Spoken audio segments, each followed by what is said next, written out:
¿Cómo les va? Buena jornada para todos. Bienvenidos. Un día bastante atípico para una temporada navideña en Venezuela. ¿Por qué? Porque hoy hay feriado bancario, porque hay mucha gente que ya está en una etapa de vacaciones navideñas, así que hoy se sentía realmente todo el sistema de transporte público mucho más relajado, mucho más tranquilo. Hoy en esta agenda tenemos dos temas primordiales, pero vamos a ir agregando otros puntos también sobre la marcha. ¿Por qué? Porque en Colombia esta semana es crucial. Aunque en este país 1 de cada 5 trabajadores gana menos del salario mínimo, se espera con expectativa la discusión buscando aumentar ese salario. El interrogante está en si se logrará o no. Y si se logra, ¿cuánto? La mayoría de las voces apuntan, ya les voy ayudando con la respuesta, a que solamente el 5% se conseguiría de aumento en un país que tiene uno de los salarios mínimos más bajos de la región. Del otro lado del mundo, en Bélgica se han dado protestas con el tema de migración como tema central. Por un lado, organizaciones pidieron no estigmatizar a los migrantes y demostraron su apoyo al Pacto de Marrakech, que se acuerdan, se ha firmado la semana pasada. Y por otro lado, allí mismo, ultraderechistas hicieron oír su voz en contra. El interrogante o el punto clave está en cómo humanizar las fronteras. Levantando esas fronteras, actuando de una vez como lo están haciendo los estados, o cumpliendo los pactos que se firman. Allí algunas de las posibilidades para que a esta hora, ya metiéndose en Twitter, interactúen con nosotros. De este lado del mundo, un equipo que trabaja. Arrancando. Vamos. Andrés Manuel López Obrador cumplió 2 semanas como presidente de México, tras asumir el pasado 1 de diciembre. Durante este fin de semana, el gobierno mexicano brindó importantes anuncios, como el lanzamiento de un plan para recuperar la producción petrolera nacional a través de la estatal Pemex. Por otro lado, el equipo de AMLO presentó el Paquete Económico 2019, que rebaja los salarios de los altos funcionarios del gobierno y prioriza los rubros de bienestar, crecimiento económico y paz social. En línea con las nuevas prioridades del Ejecutivo Nacional, el domingo, López Obrador participó junto a pueblos originarios del ritual de la anuencia del Tren Maya, proyecto que busca una mayor integración del sureste mexicano. Y esto no es un capricho, una imposición, o porque de acá, del sureste, sea el presidente de México. Es, sobre todo, un acto de justicia.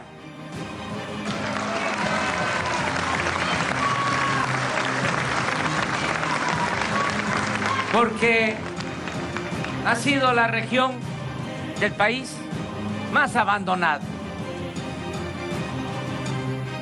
Y ya le llegó ahora la hora al sureste. Su tiempo. Por eso, esta obra importantísima. Hoy, en Agenda Abierta, analizamos las primeras semanas de Andrés Manuel López Obrador en el poder y la esperanza que genera en miles de mexicanos que dijeron basta de políticas neoliberales.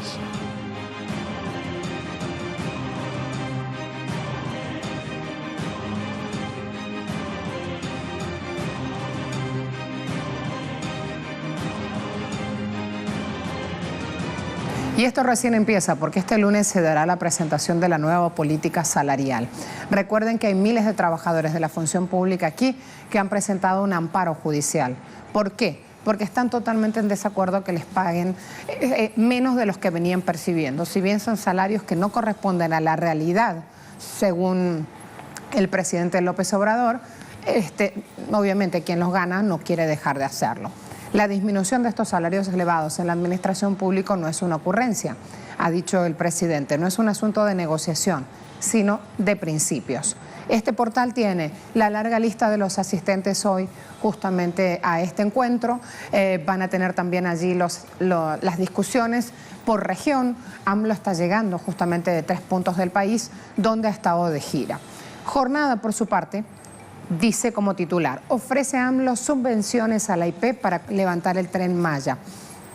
AMLO anunció que la mayor parte de esta inversión, ya vamos a mostrarlo en detalle, este Tren Maya, que es un proyecto que le da prioridad, está previsto en tiempo de realización de 4 años. La mayor parte de la inyección financiera para este proyecto provendrá de los empresarios, porque, ha dicho el presidente, los fondos resultan insuficientes si vamos al arca pública, que tan solo en 2019 serán de 6.000 millones de pesos los fondos que se necesiten. La convocatoria para las licitaciones de los primeros 4 tramos de este tren, con un costo cada uno entre 15.000 y 18.000 millones de pesos, se va a lanzar recién en 2 meses. Hablábamos de este tren, vamos a ver, aquí hay una ruta, este es un proyecto de infraestructura insignia de López Obrador. Hay un recorrido muy extenso, allí vamos a ver la ruta planteada. Hablamos de 1.500 kilómetros, hablamos de 15 estaciones, Quintana Roo, Yucatán, Campeche, Chiapas y Tabasco, una inversión de cerca de 7 millones de dólares que va a servir para integrar toda esta zona del sureste como corredor turístico, va a tocar distintas atracciones arqueológicas y entonces allí es como se está viendo la posibilidad de levantarlo en corto plazo y con la mayor cantidad de beneficios posibles. Aquí mucho tiene que ver la organización comunal que se haga justamente para poder sacar beneficio económico y que ese beneficio sea para todos y no solo los empresarios que son los que van a poner el dinero. Les decía que el sábado López Obrador presentó su paquete económico, año fiscal 2019. Allí está incluido este crecimiento del PIB, de 1,5 a 2,5. Una inflación 2019 en 3,4, un tipo de cambio que va a promediar los 20 pesos mexicanos y también allí prevé, este punto es importante, un aumento en la inversión pública, 6,1 estaría aumentando respecto al año fiscal 2018. ¿Por qué reseñamos estos puntos y de manera escueta, pero a su vez haciendo foco en temas importantes como PIB, inflación, tipo de cambio, inversión? Porque en estos días, hoy, se darán a conocer los salarios, luego el tema energético y así, ha dicho López Obrador, van a ir avanzando en la presentación de este plan de trabajo 2019. Ya se sabe que hay 2 obras prioritarias, 2 pistas en Santa Lucía, el Tren Maya, la rehabilitación de 6 refinerías de Pemex. Hay programas también como Jóvenes Construyendo Futuro, pensiones para adultos mayores que están allí en carpeta y que todo esto genera obviamente muchísima información previa. Pablo Pérez en Ciudad de México nos tiene esta información. Desde el sábado y en la previa ha venido levantando justamente datos para ir a ampliar en este presupuesto. Así que como estamos listos, te damos la bienvenida, compañero. ¿Cómo te va?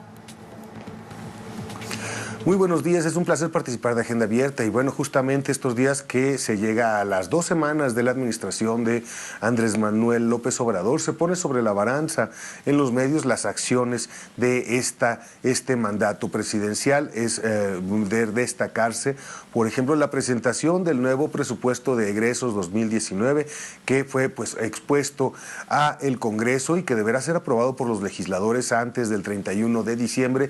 En este presupuesto, bueno, ha habido pues afectaciones, ha habido recortes, particularmente de acuerdo a lo que el presidente ha llamado el plan de austeridad republicana en cuanto a las instituciones de gobierno, pero también asignaciones como por ejemplo 6.000 millones de pesos destinados al proyecto, uno de sus proyectos emblemáticos, el Tren Maya, que se fue iniciada su construcción el día domingo y él plantea como uno de los proyectos impulsores del desarrollo económico en el sureste de México, una zona que dice ha sido olvidada por ya demasiados años. También es de destacar su plan de rehabilitación de la industria de los hidrocarburos, en la cual pues también se denuncia, y es algo que se ha hecho por parte de varios expertos a lo largo de los años, que ha habido un abandono inexplicable en varias áreas, como por ejemplo exploración y perforación, áreas en las cuales se redoblarán esfuerzos a lo largo de los próximos 6 años con la meta de llegar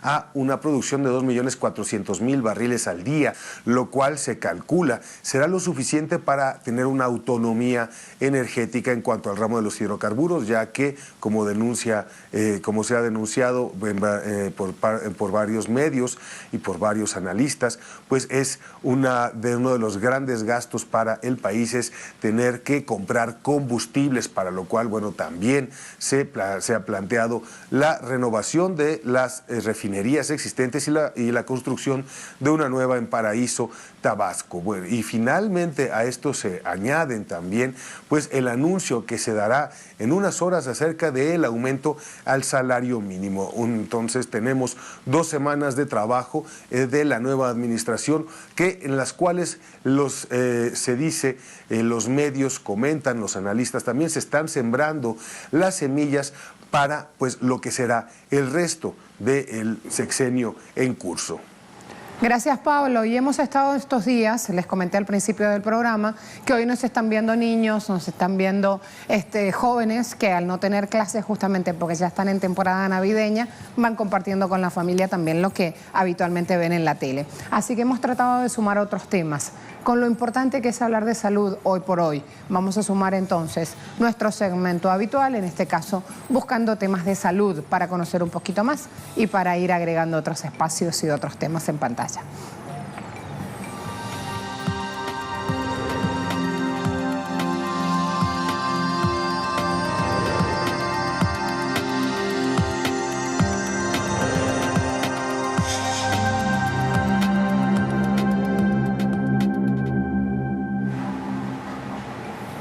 Cuidado con esto, cuidado con los niños que comen dulces todo el tiempo sin control de los adultos, mucho cuidado con los adultos que comen grasas en temporadas navideñas sin cuidarse lo suficiente, sin hacer actividad física. Atentos, porque todo eso va pegando a nuestra salud. Y si sos pequeñito, sí te afecta. Y si sos más grande, también. Si estás ya en la franja del adulto mayor, también. A todos nos pega. Cuidado con el consumo del azúcar. No solo tiene que ver con la obesidad, sino también con la diabetes, ¿sí? Estamos hablando de que organizaciones sanitarias mundiales están diciendo que esta enfermedad a nivel mundial casi se ha cuadruplicado desde 1980. Así que miren si será importante por estos días hablar de este tema. Según el último reporte anual 2018 de la Organización Mundial de la Salud, se estimó que unas 400 millones de personas padecían diabetes tipo 2. Sin embargo, el aumento de la crisis del sobrepeso y la obesidad, aumento en problemas hormonales a causa de la malnutrición, así como los estilos de vida poco saludables fomentados por la industria alimenticia, junto con el incremento en la alimentación transgénica, se prevé que para el año 2030 la cifra supere las 511 millones de personas, hecho preocupante debido al continuo declive en el acceso a los medicamentos, sobre todo en las naciones de pocos recursos económicos, lo que empeora la situación de salud al tener los pacientes que recurrir al uso de insulina como medio de control, muchas veces sin prescripción médica, lo que empeora su situación de salud, creando un incremento significativo en el uso y abuso de este fármaco, lo que podría conllevar una posible escasez de este medicamento en los últimos años. Atentos allí. Además, estamos en otra época donde también se ven las cooperaciones intergubernamentales buscando hacer campañas, por ejemplo, internacionales de vacunación y otro tipo de acciones que tienen que ver con lograr mejoría a nuestra salud. Esto se está dando en Honduras con la visita de un buque hospital naval de Estados Unidos. Después del exitoso recorrido del buque hospital chino por América y el Caribe, la Embajada de Estados Unidos en la ciudad de Tegucigalpa, Honduras, anuncia el arribo de su buque hospital USNS Comfort para este mes de diciembre. La noticia fue acompañada por la preselección de personas a cargo del Ministerio de Salud de la Nación Centroamericana, quienes se han encargado de evaluar anticipadamente las necesidades quirúrgicas a ser tratadas en el buque hospital. Además, la misión cuenta con un despliegue en tierra donde se ofrecerá servicios médicos en dermatología, evaluación y tratamiento médico general, medicina preventiva, exámenes y tratamientos dentales, exámenes de ortometría y distribución de anteojos. Aquí en este momento lo que más necesitamos es todo lo que tiene que ver con afecciones respiratorias. ¿Por qué? Porque, por ejemplo, hoy amaneció lloviznando con una temporada que no es habitual para Caracas, empieza a sentirse el frío, allí rápidamente uno siente que sus vías respiratorias van encontrando algún obstáculo, sobre todo para los más niños. Así que por ese lado se van dando las campañas gubernamentales. Hay un avance, esto es solamente un pedacito del programa que van a tener el día de mañana, porque es un programa estreno esta semana. El éxodo de los médicos cubanos residenciados en Brasil también va a estar apareciendo en nuestra pantalla.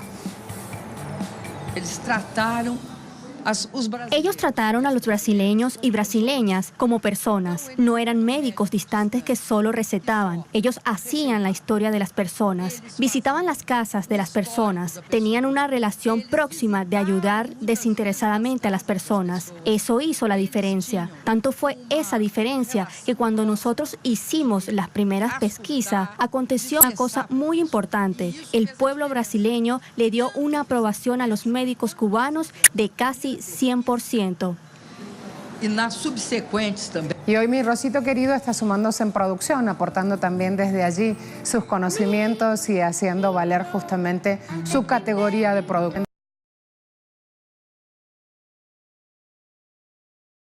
Esta hermosa canción navideña. Volvemos de la pausa.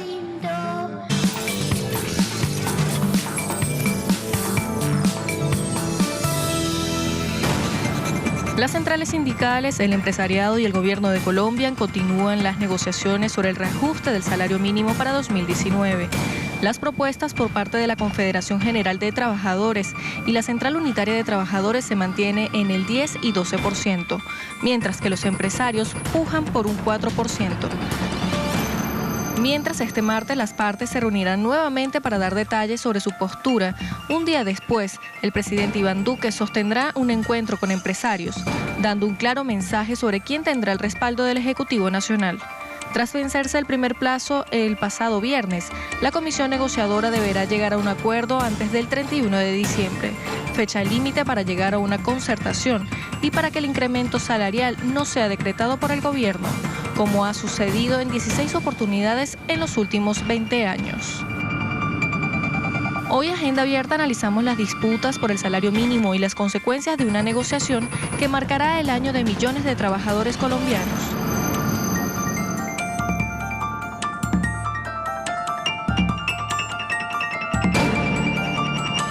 Portafolio es un medio de comunicación colombiano que se dedica específicamente a las finanzas, les diría. Pasa que no solo cubre actualidad, sino que también le suma investigación. Por eso lo elegimos para ir a ver esta diatriba en Colombia. Salario mínimo a la espera de la propuesta del gobierno, está titulando este medio en este momento. Mesa de políticas salariales y laborales, citada a negociar. El aumento del salario año 2019 aún no da humo blanco, pero jornada de este próximo miércoles podría dar pasos gigantes para lograrlo. Por su parte, las centrales obreras presentaron propuestas desde el primer encuentro, el pasado 4 de diciembre, pidiendo un alza del 10% por parte de la Confederación General del Trabajo y del 12% por parte de la CUT, la Central Unitaria de Trabajadores. Si agrego otro medio de comunicación, van a ver cómo el Observatorio Laboral Universidad del Rosario está citando un informe. Se llama Panorama de la Negociación Salario Mínimo 2019. Aquí muestran una prima legal que tendría efecto sobre más de 11 millones de personas ocupadas y que corresponde al, si hacemos una torta, 49,2% del empleo total. Esta propuesta tendría efectos negativos sobre el empleo asalariado, o sea, los que cobran en blanco, por decirlo así, con papeles. Incrementaría la informalidad laboral y tendría un efecto inflacionario del grado en el cual los empresarios van a trasladar el costo de la prima a sus precios. La evasión al salario mínimo legal en Colombia afecta al 18,59% de los asalariados, con lo cual la reforma tributaria, el efecto de esta prima legal para la canasta familiar son dos elementos que generan mucha discrepancia a la hora de negociar el salario mínimo. ¿Qué quiere decir todo esto? Si lo traducimos, si lo aterrizamos en palabras normales. ¿Cuál es el miedo siempre, o por lo menos el que esgrimen los empresarios cada vez que van a pagar más a su trabajador? Diciéndole, yo voy a tener más costo laboral, entonces, si esto pasa, yo voy a tener que aumentar el precio de los productos que vendo para con esto poder financiar y pagar ese aumento al trabajador. Lo cual, eso, cuando uno va al terreno de los hechos, papel en mano, a chequearlo, ve que eso no es así. Con lo cual, cuando le digan eso, usted dígale falacia, eso no es así. Porque el costo justamente de ese aumento, en verdad, ya está apoyado sobre la ganancia que percibió ese empresario. ¿Qué dice la ministra de Trabajo de Colombia, Alicia Arango? Ella está liderando las conversaciones por parte del gobierno. La reunión de hoy concluyó en que el martes las partes enviarán el escrito de las salvedades, o sea, donde los sindicatos, donde los empresarios, donde el Estado hacen sus respectivos llamados. El miércoles los empresarios se reúnen con el presidente para resolver inquietudes y el jueves nos reuniremos para socializar y encontrar soluciones. ¿Cuándo aportaba esta información? 2:30 del mediodía, 14 de diciembre del 2018. ¿Quién más habló? El presidente de la CUT. Fíjense aquí también cómo está diciendo en esta negociación salario mínimo 2019 desde la CUT proponemos que el aumento debe ser del 12%. ¿Por qué? Si quieren suben esta información para que se vea completita. ¿Por qué? Porque dicen vamos por un mínimo que alcance. Suban la información, suban un poquito más, así se ve completo ese mínimo que alcance 12% de aumento en el periodo año 2019. Allí lo tienen completito, ahí también tienen las diferentes vías en redes sociales de esta CUT que está haciendo su trabajo. Y, por ejemplo, una vez que anunció esto CUT, que pide el 12%, cuando se habla solamente de un aumento del 5% vía extraoficial, desde Twitter Juan Mazo responde lo siguiente: el nuevo salario mínimo debe tener, dice él, ya vamos a ir a Juan que está ahí al lado, debe tener una buena dosis de sensibilidad social. No se vive con ese dinero en Colombia.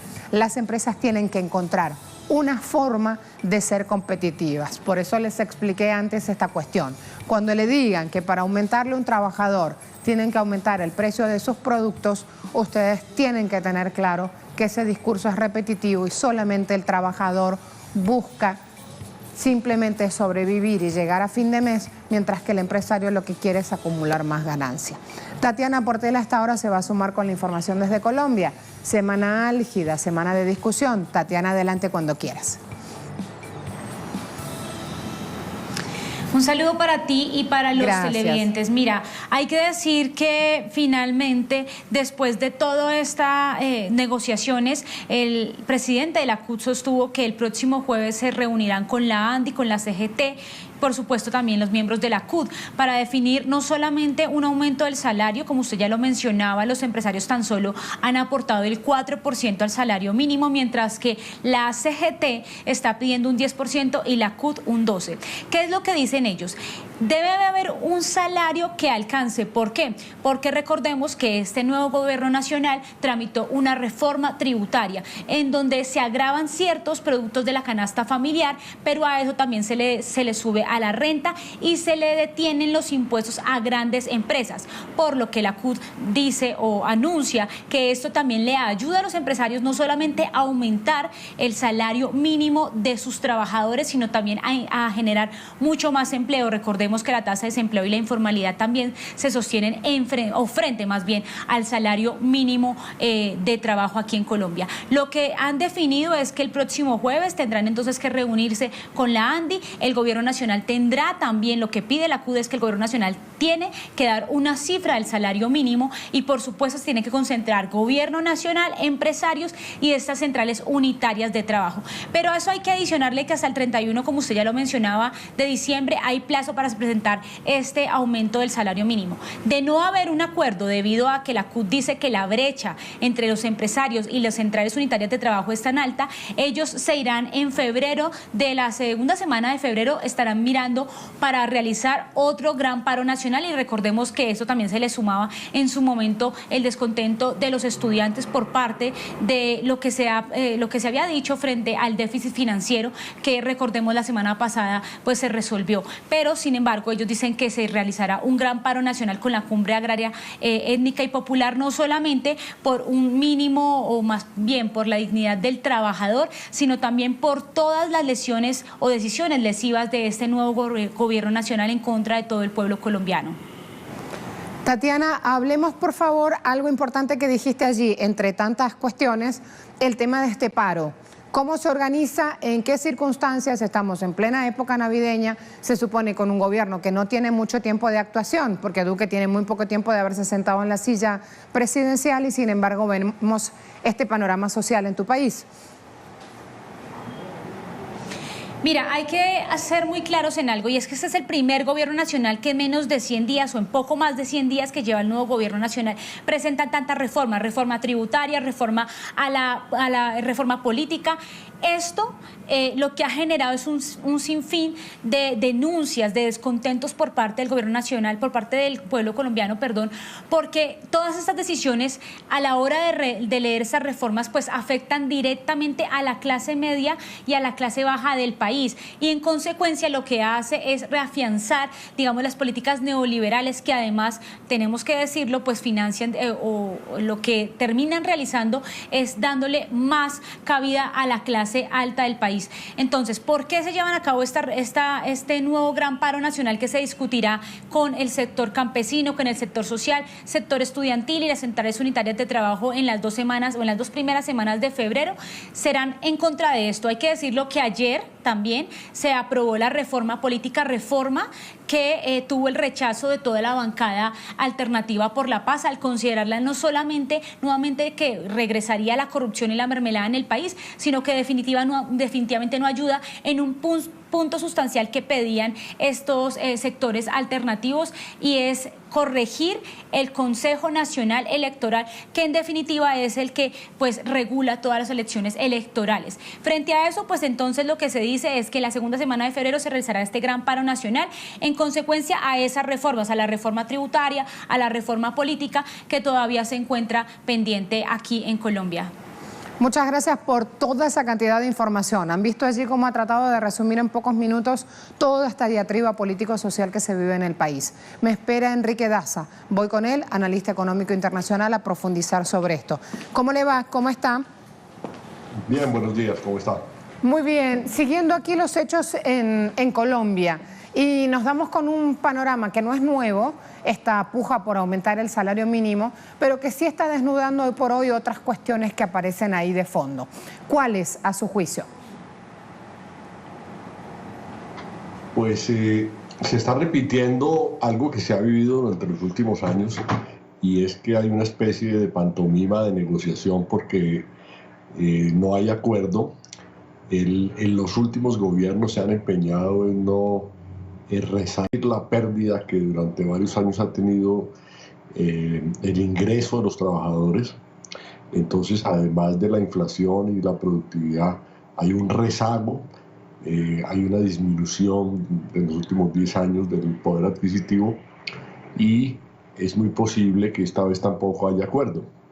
Entonces el gobierno seguramente va a hacer un decreto unilateral, y nuevamente pueden quedar frustradas las esperanzas de los trabajadores. Ahora, cuando hablamos de esta pantomima, que generalmente lo espera usted por los análisis, porque justamente con esos giros dialécticos rápidamente nos pone en situación. Cuando hablamos de esta pantomima, ¿hablamos de un 5%, de un 12% o aún así de un sueldo que no alcanza? ¿De cuánto debería ser, Enrique, este aumento para que realmente redunde en un beneficio para el trabajador? No, realmente la exigencia de la CUT de que sea el 12% es una exigencia razonable, porque tiene en cuenta la inflación pasada, la inflación proyectada, los aumentos en la productividad y además de eso la pérdida histórica del poder adquisitivo. Yo creo que la cifra razonable es la planteada por la CUT, que es el 12%. ¿Será suficiente para estos aumentos de IVA que se prevén en los alimentos de la canasta básica familiar? Es lo que me pregunto en voz alta en este momento. Bueno, hay una incertidumbre sobre eso porque la reforma tributaria no ha concluido la negociación. Entonces, hay varios factores que atentan contra los ingresos de las personas de bajos recursos en la reforma tributaria, el aumento del IVA y otros impuestos previsibles. Entonces ahí hay un factor de incertidumbre que es posible que no se compense con este 12%, pero de todas maneras el 12% sería un triunfo de los trabajadores y sería un avance. Si hablamos de pérdida de capacidad adquisitiva en estos últimos 2 años, los trabajadores se quejan porque dicen que justamente esto es muy relevante de analizar en la historia económica de este último tiempo. ¿Cómo llegar a la línea de bienestar? Sí. Se llega al 12% solamente del salario mínimo, el aumento me refiero. ¿Qué otras cosas deberían hacer desde el plano económico, del lado de las autoridades, para poder generar un bienestar para el país? No, lo que pasa es que el gobierno y los últimos gobiernos lo que no han entendido es que mejorando los ingresos de la población puede aumentar, puede crecer el mercado interno, y al crecer el mercado interno puede aumentar inclusive la ganancia y la producción de los empresarios colombianos. Entonces hay una obstinación en los últimos gobiernos en la idea de que disminuyendo los ingresos de los trabajadores y aumentando los de los empresarios va a haber un aumento en la inversión, cosa que no ha resultado cierta. Por el contrario, el fortalecimiento del mercado interno sería la mejor forma de mejorar la producción agrícola e industrial en Colombia.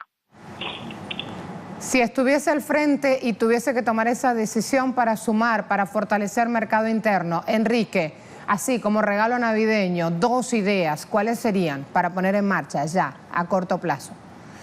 Una es mejorar los ingresos los salariales de los trabajadores y la otra, proteger la producción nacional, impidiendo que llegaran productos industriales y agrarios a competir con los productores nacionales. Bueno, pasa que eso implicaría echar abajo también unos cuantos de los muchos TLCs que tiene firmados Colombia. Claro, claro. Con lo cual implicaría cambiar en verdad el modelo que Duque dice no va a cambiar. Bueno, de todas maneras en este momento hay una tendencia general a un replanteamiento de los tratados de libre comercio. Es verdad. Está planteando una renegociación de los tratados, o sea que esos tratados no son como una especie de inamovible, sino que pueden cambiarse en cualquier momento si están perjudicando al país. Gracias por su tiempo, Enrique. Bueno, muchas gracias, un saludo. Muchas gracias, buena jornada. 1 de cada 5 trabajadores en Colombia gana menos del salario mínimo. Pero a pesar de eso se espera siempre con expectativa la discusión de cómo hacer o qué lograr o cuánto lograr de aumento del salario mínimo. Nosotros preguntábamos con ese verbo justamente si se logrará o no y ustedes dicen sí, 20%, no se logrará aumentar salario mínimo el 57%. Y el 23% de quienes respondió a nuestra pregunta dice solamente van a lograr un aumento del 5%, que es la discusión que hoy por hoy está planteada justamente en Colombia. Además tengo una noticia de último momento que ya la tienen en pantalla, la está mostrando RT. Francia anuncia la introducción de nuevos impuestos sobre las grandes compañías tecnológicas. ¿Quiénes son las grandes compañías tecnológicas? Bueno, Google, Apple, Facebook, Amazon. Estos nuevos impuestos serían introducidos ya aquí ahora en enero, por eso era la frase que usaba con nuestro invitado para hablar los temas de Colombia. Francia dice que esta es una medida que se da luego de las contiendas con los ministros de Finanzas de la Unión Europea. Comenzaría el país a grabar de manera unilateral, grabar con B corta me refiero, quiere decir aplicar un gravamen, grabar, si no logran un consenso sobre un impuesto digital europeo. ¿Qué es lo que no quieren? Que solamente ganen Google, Apple, Facebook, Amazon y se lleven repatriado esa ganancia a sus países de origen, sino que la compartan y que la repartan en los países donde la gana. En este caso, así va tomando esta medida Francia. Pausa rápida, me espera Yuki. Volvió Yuki, señores. A la vuelta, los deportes en nuestra pantalla.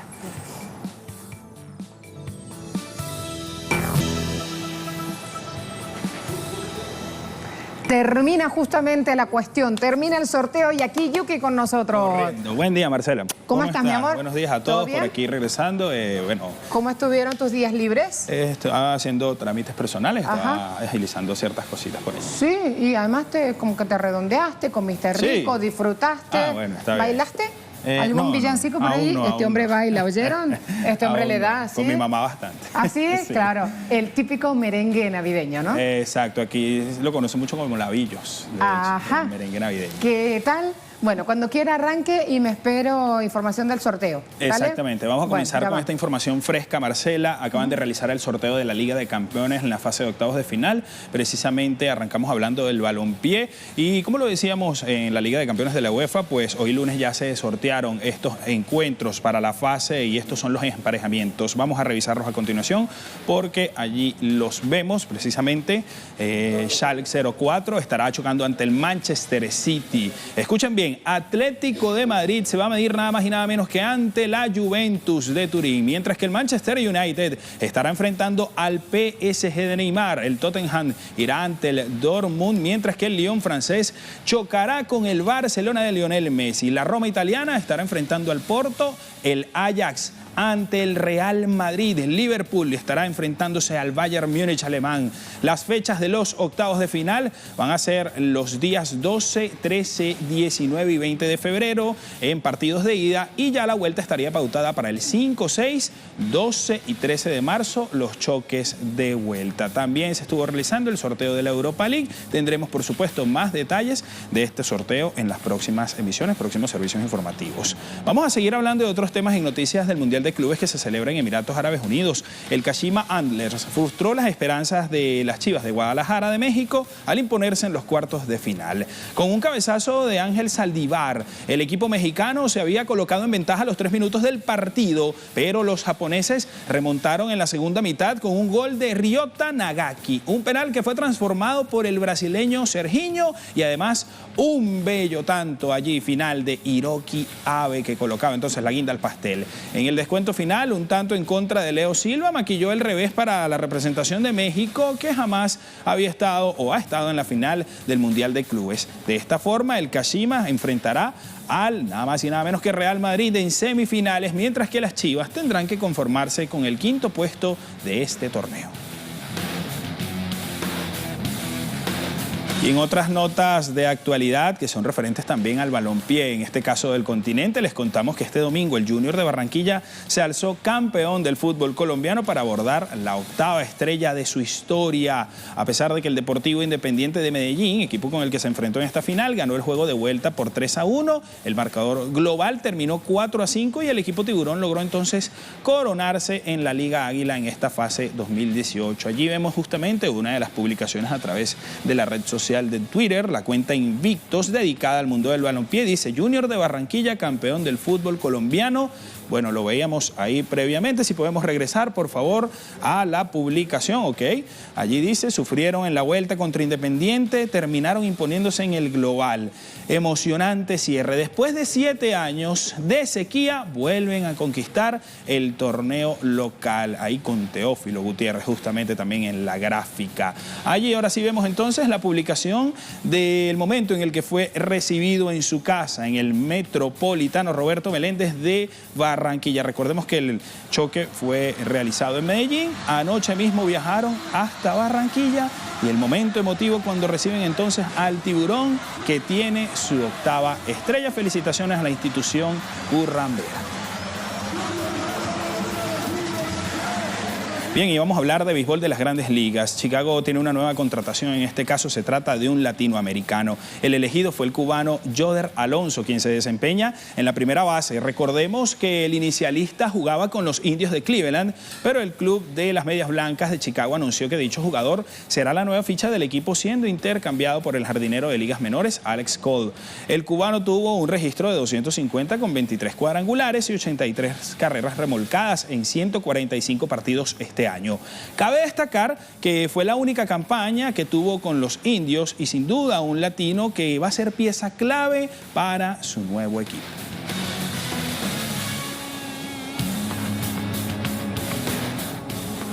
Por supuesto, estos y más detalles vamos a tenerlos completamente en vivo en la emisión de las 11 de la mañana, hora Caracas, aquí en Telesur. Marcela, sé que hay otra cosita que me tienes por ahí. Ajá, aquí, 2 knockouts. Terrible. Después voy con Canelo. Primero, los tres. Ese fue tremendo, un gancho. Tremendo, tremendo. ¿Viste que vimos lo mismo? Sí, sí. Y también viste ayer, supongo, Barça-Levante. 5-0, ¿eh? Ajá. Mirá los tres de Messi, los tengo acá.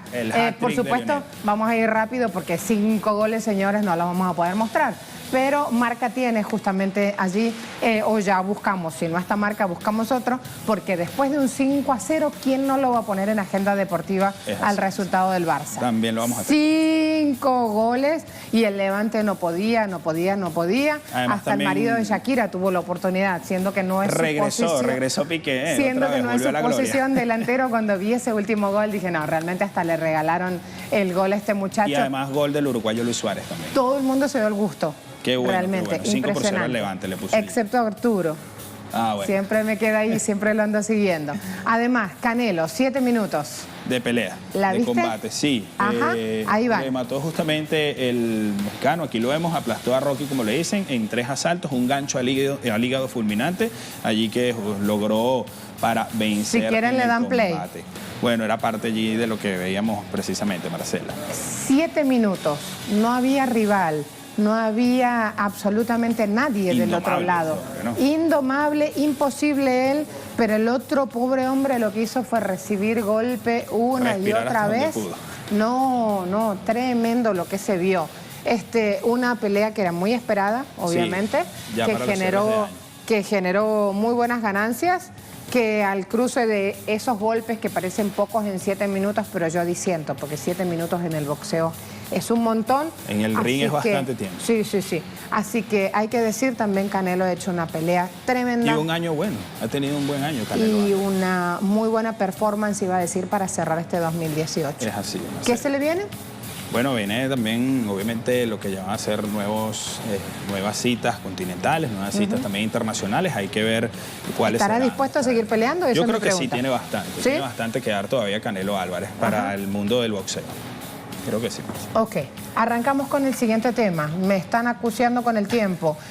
Intentábamos mostrar los goles de Messi, pero me dicen aquí es mucho, son 5. A las 11 de la mañana lo van a tener allí. Son 3 de Messi en verdad, uno de Luis Diente Suárez y otro del esposo de Shakira. ¿Sí? Siguiente tema, gracias Miyuki, te extrañé. Marcela. Aquí estamos. Gracias, te veo a las 11. A las 11. Dale. Este domingo, grupos antiinmigrantes tomaron las calles de la ciudad de Bruselas en oposición a la aprobación del nuevo Pacto de las Naciones Unidas para una migración segura. La concentración fue convocada por un grupo de extrema derecha, cuyas pancartas, sostenidas por un poco menos de 5.000 manifestantes, podría leerse «Nuestro pueblo primero» y además pedidos de renuncia del primer ministro belga Charles Michel. Las protestas se dan luego de que el partido Nueva Alianza Flamenca retirara a sus ministros de la coalición gobernante debido a la suscripción del país al Pacto Migratorio de Marrakech. Las manifestaciones en Bélgica se replican en los discursos de Donald Trump en Estados Unidos, Matteo Salvini en Italia o Marine Le Pen en Francia, además de estar reflejadas en las propuestas de Vox en España, AfD en Alemania y otras expresiones derechistas europeas. Hoy en Agenda Abierta analizamos el ascenso de una derecha global que se mueve bajo un denominador común, el rechazo a las políticas pro-migratorias.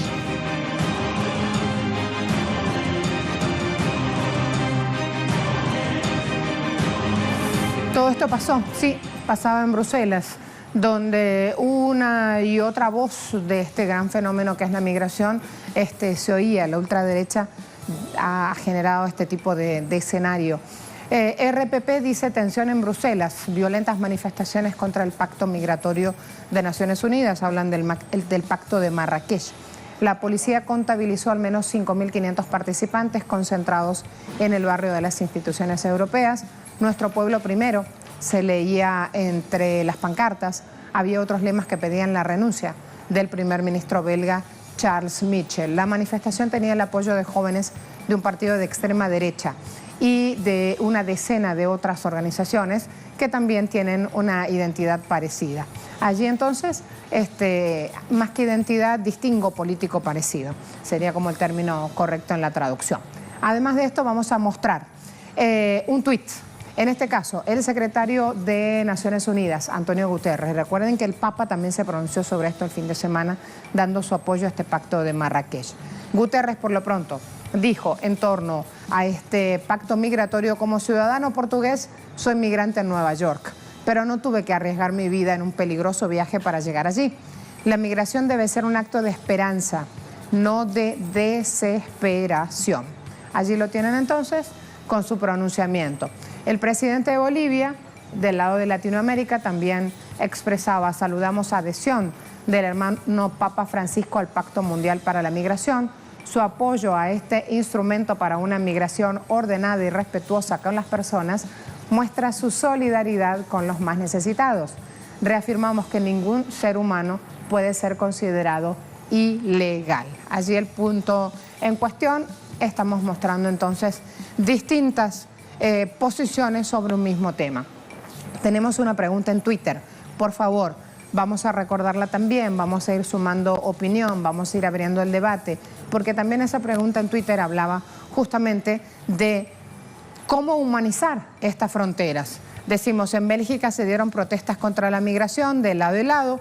Por un lado, organizaciones pidieron no estigmatizar a los migrantes y demostraron su apoyo al Pacto de Marrakech. Por otro lado, ultraderechistas hicieron oír su voz en contra. Y el interrogante es: ¿cómo humanizar las fronteras? Ya ven que hay respuestas, hay 122 votos. Queremos que sean más, queremos que se sumen justamente y den su opinión. Me espera Ernesto Carmona, doctor en Relaciones Internacionales, profesor del Centro Universitario Incarnate Word, analista político internacional. Me voy con él a darle la bienvenida. ¿Cómo le va? Buen día. ¿Qué tal? Buen día. Aquí abordando un tema justamente cómo dejar de ser inhumanos ante esta cuestión que vemos que está en todas las agendas políticas en todo el mundo, el tema de la migración. Pues me parece que el tema de la migración hay que darle una explicación un poco más sencilla, porque pareciera que hay una intención de confundir y sobre todo de exaltar las contradicciones, tratando de hacer de la migración una amenaza.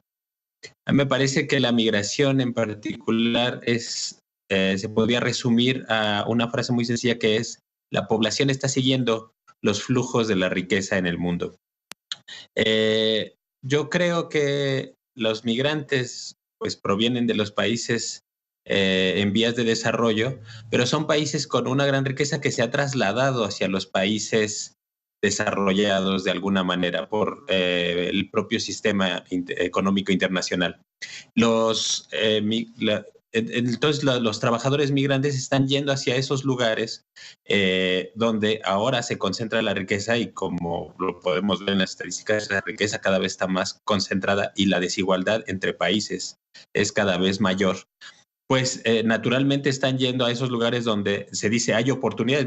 Además de que hay oportunidades, es ahí donde se está yendo la riqueza de esos países que están expulsando trabajadores. Y por lo tanto hay que entenderlo en ese sentido. Y las personas que están tratando de utilizar a los migrantes como una amenaza para asustar a sus sociedades y ponerlos en contra de la migración, en realidad lo que están haciendo es encubrir las causas reales de la desigualdad, que es el funcionamiento del propio sistema económico. Esto yo creo que ha sido difícil de trasladar hacia la opinión pública, sobre todo de países desarrollados, y ha sido difícil de explicar por las organizaciones de derechos humanos, por las organizaciones de izquierda, y en ese sentido, pues ha sido mucho más penetrante el discurso del miedo, de decir a la gente: el migrante viene por tu trabajo, el migrante viene por tus beneficios, el migrante viene a cobrar beneficios del sistema social de tu país que tú pagas, cuando en realidad esto, pues en los hechos no es así. Entonces hay que explicarlo mejor, hay que tener una forma de comunicarse mejor con esas sociedades para pues hacerles ver que el migrante no es el culpable, el migrante es esta desigualdad tan aberrante que estamos experimentando en todo el mundo. ¿Cómo hacemos justamente, sumando discurso obviamente de los medios de comunicación, bajando barreras en la forma de presentar justamente el tema de la migración? Lo escuchamos con mucha atención ahora y decíamos cómo hacemos también entonces desde la actividad social para encontrar nuevos horizontes. Sí, yo creo que hay que colaborar, los países tienen que colaborar y hacer proyectos de desarrollo conjunto, sobre todo los países que forman parte de circuitos migratorios similares, por ejemplo, México, Estados Unidos, Centroamérica, Europa con el norte de África y con Medio Oriente, pues China lo tendrá que hacer con la región asiática que también atrae bastante migración, Japón, en fin. Yo creo que ese es por un lado. Y por el otro, pues es que hay que dejar de amplificar estos discursos que dicen que los migrantes son una amenaza. Hay que establecer mecanismos para que esta migración se dé de manera ordenada, se dé de la manera más humanitaria posible y sobre todo dejar de hacer esta migración ilegal, porque la ilegalidad lo que hace es meter a la migración junto a los mismos canales de otras actividades ilegales que son criminales.